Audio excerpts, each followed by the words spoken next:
I hope you're doing good. I hope you're having an amazing day, week, life. Today, I am going to do another study with me because I have been so interested in so many topics that I'm like, you know what?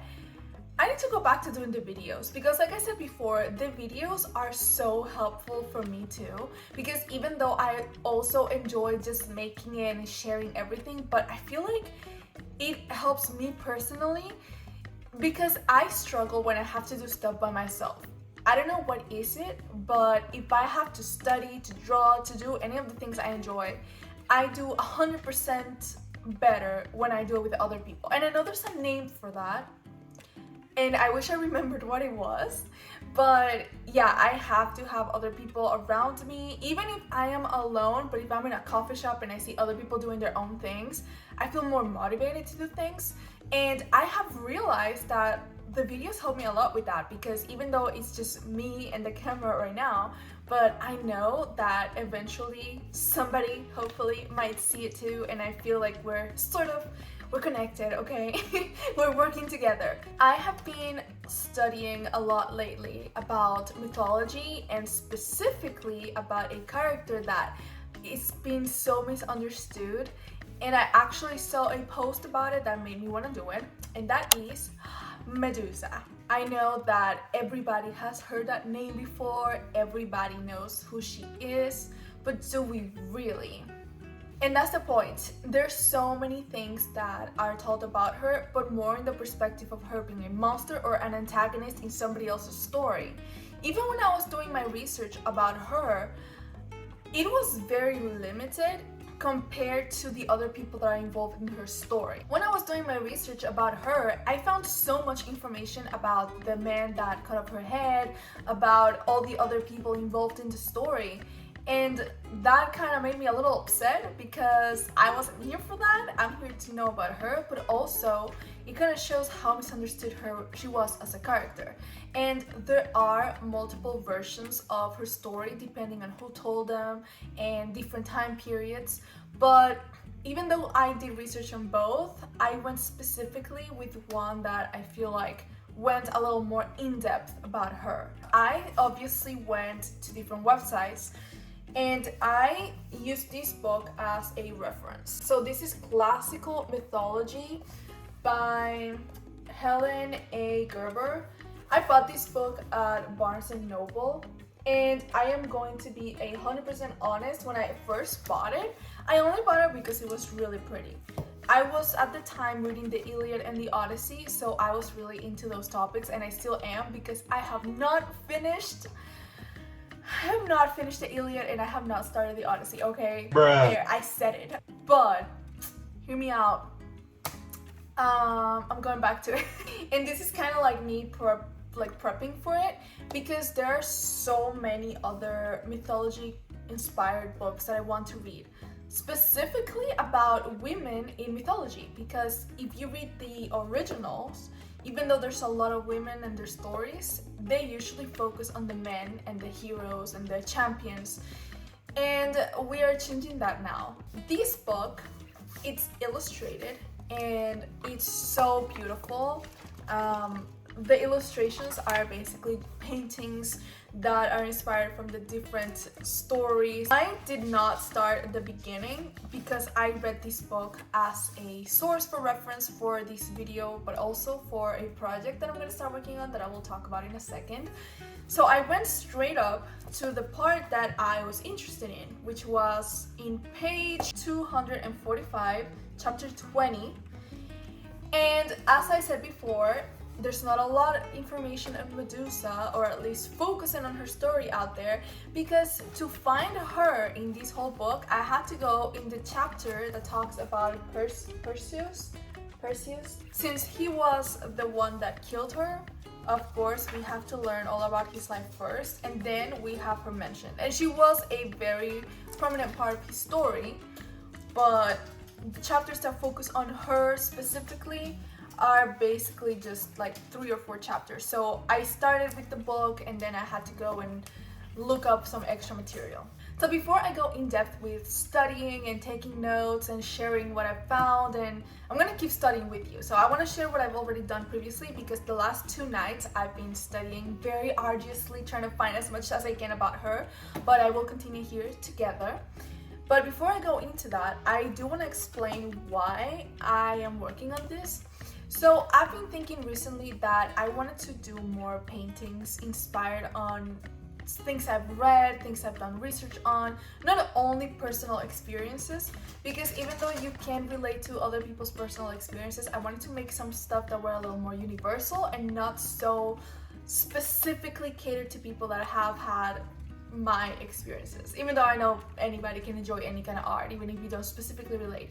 But I started by starting a sketchbook. This one, I started it originally to work on stuff creatively, just pretty things to share.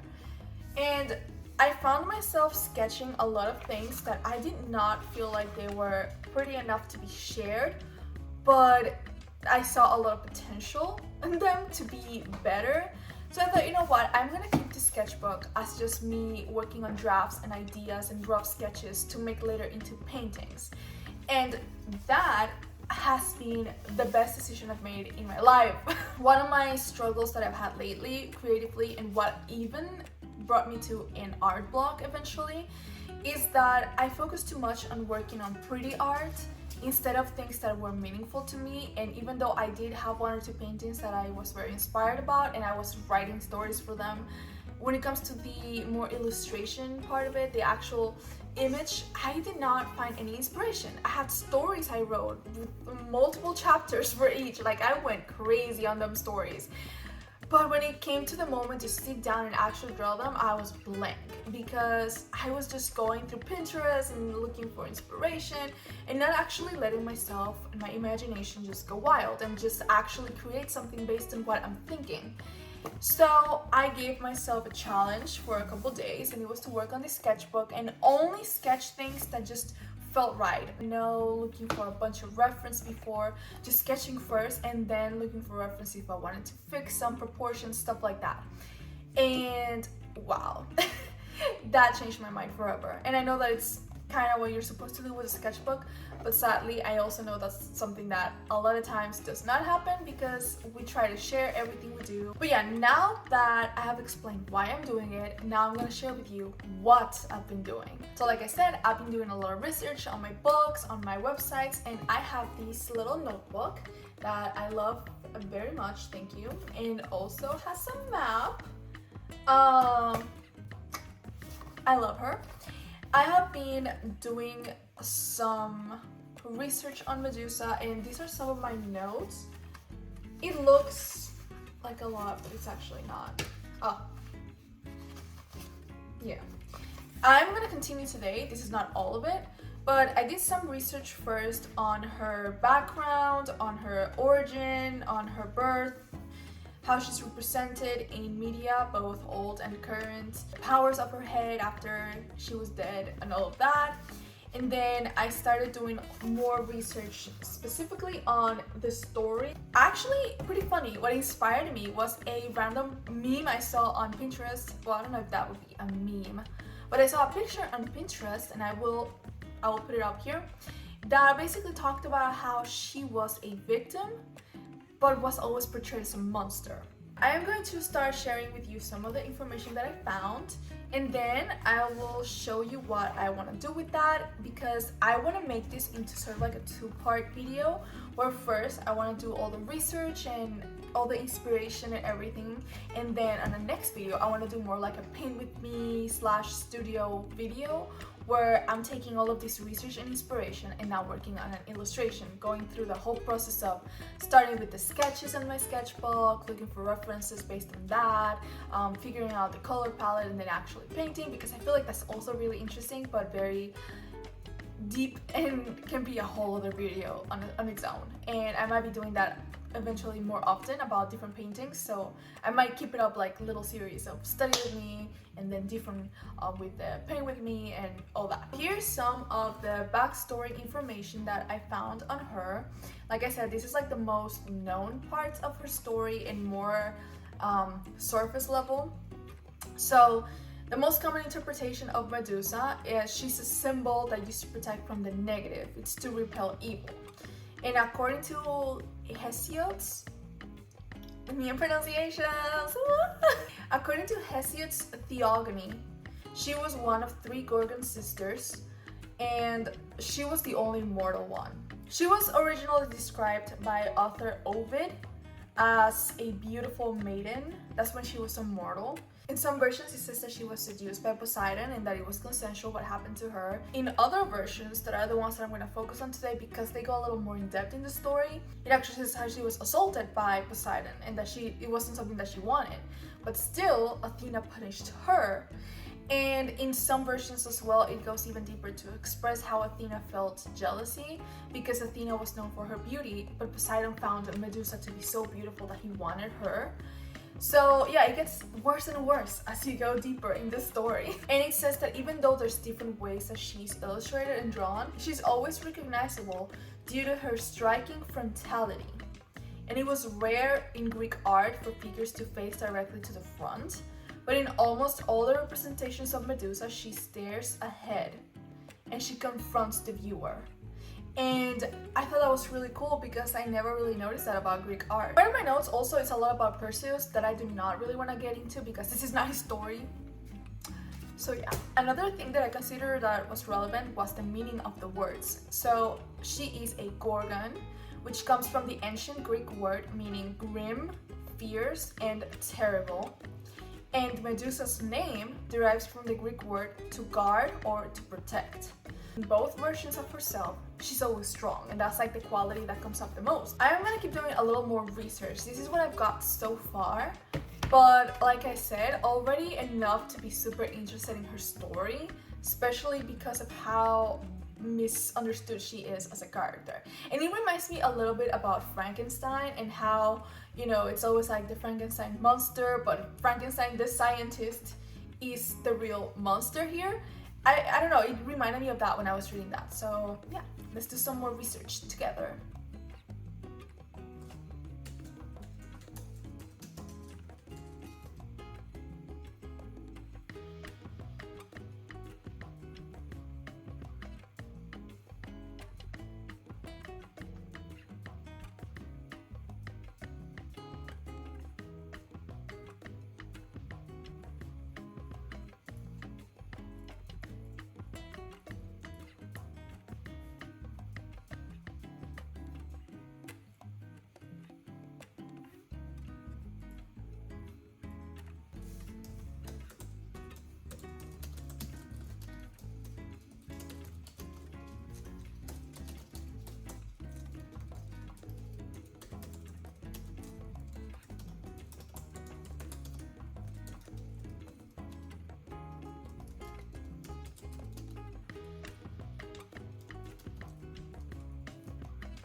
Alright, I'm back from studying a little more about her. Some of the interesting points that I found while I was reading a little more is that I did not know this. Medusa never really wanted to use her powers.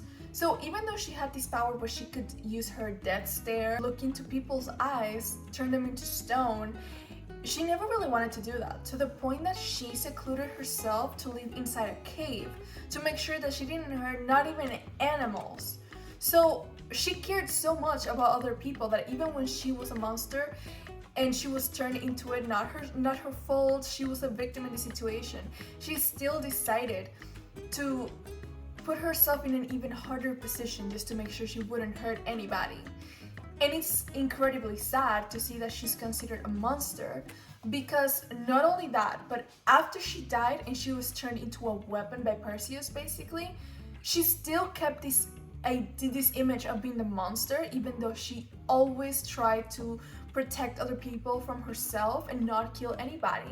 But Perseus, who killed so many people using her head later, he's a hero.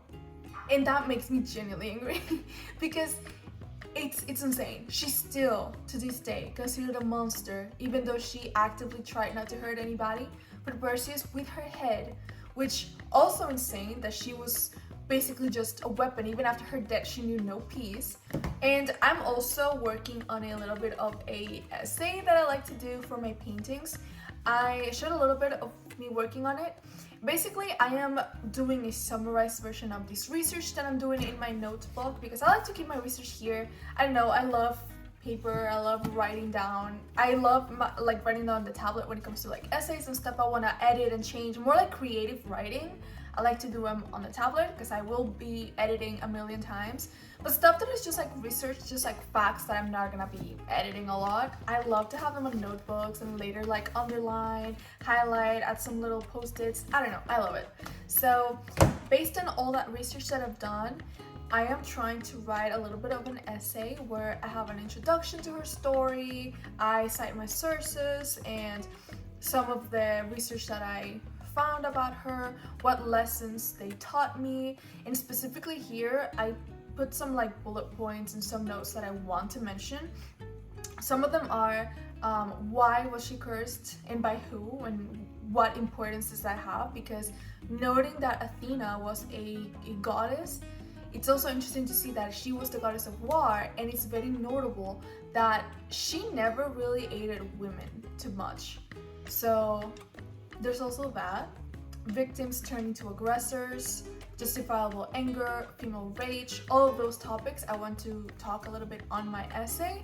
And this essay will be the inspiration for a painting that I'm gonna be working on. I'm actually gonna start working on it today, even though I'm gonna keep it for a separate video.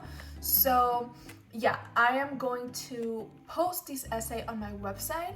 I will also have a link to it as soon as I'm done with it, because I thought, you know, I have all of these texts that I write for my paintings and I never really share it, and I would like to, so I am gonna start having a blog section on my website for that. I'm not gonna really put a lot of my notes, I'm gonna put a little more my sources for my notes so that you can do your own research if you'd like. Unless you want me to also share my notes, I will, but for now I'm just gonna share my sources for that and my personal written essay. But yeah, that was all for today. That was my research on Medusa, that was my thoughts on it, and like I said, soon this week I will be sharing the next video, and I will go a little more in depth on me working on the sketch, the finished piece, the meaning behind it, all of that. So yeah, stay tuned if you're interested in that. But I hope you enjoyed today, and I hope you have a great rest of your day, and I'll see you next time. Bye!